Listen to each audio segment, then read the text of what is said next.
पीसीओएसमध्ये hormonal असंतुलन, प्रभाव आणि उपचार पर्याय. 1. पीसीओएसमधील हार्मोनल असंतुलन. जेव्हा स्त्रीच्या शरीरात इस्ट्रोजेन, प्रोजेस्टेरॉन आणि एंड्रोजन, जसे टेस्टोस्टेरॉन सारख्या हार्मोन्सच्या सामान्य पातळीमध्ये व्यत्यय येतो तेव्हा उद्भवते. या असंतुलनामुळे शरीरावर अनियमित मासिक पाळी, पुरळ, केसांची जास्त वाढ, हर्सुटिझम आणि अनियमित ओव्हुलेशन किंवा पूर्णपणे ओव्हुलेशन नसल्यामुळे गरोदर राहण्यात अडचण यांसह विविध परिणाम होऊ शकतात. एंड्रोजनची उच्च पातळी, विशेषत टेस्टोस्टेरॉन, मुरूम आणि हर्सुटिझम सारख्या लक्षणांना कारणीभूत ठरते, ज्यामुळे शारीरिक स्वरूप आणि भावनिक कल्याण दोन्ही प्रभावित होतात. इन्सुलिन प्रतिरोध बहुतेक वेळा पीसीओएसशी संबंधित असतो आणि हार्मोनल असंतुलन वाढवू शकतो.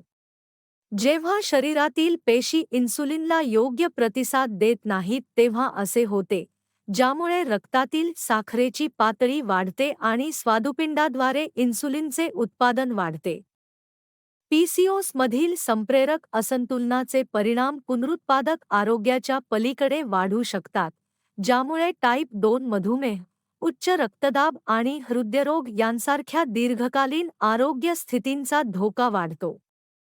पीसीओएसमधील संप्रेरक असंतुलनासाठी उपचार पर्यायांचा उद्देश संप्रेरक पातळी सामान्य स्थितीत आणणे आणि लक्षणे कमी करणे हे आहे.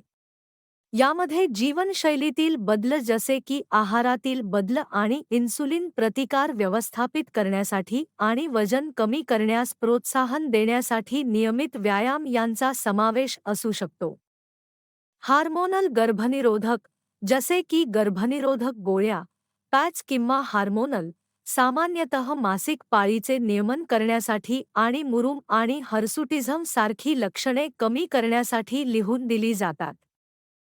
एंड्रोजनचे परिणाम रोखण्यासाठी आणि पुरळ आणि हर्सुटिझम सारखी लक्षणे कमी करण्यासाठी अँटीएंड्रोजन औषधे लिहून दिली जाऊ शकतात.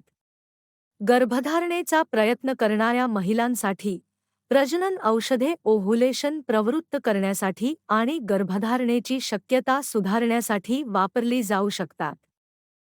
पीसीओएस असणाऱ्या महिलांनी त्यांच्या आरोग्यसेवा प्रदात्याशी जवळून काम करणे महत्त्वाचे आहे, ज्यामुळे त्यांची विशिष्ट लक्षणे आणि चिंता दूर करण्यासाठी वैयक्तिकृत उपचार योजना विकसित करणे, सुधारित हार्मोनल संतुलन आणि एकंदर आरोग्यासाठी लक्ष्य आहे.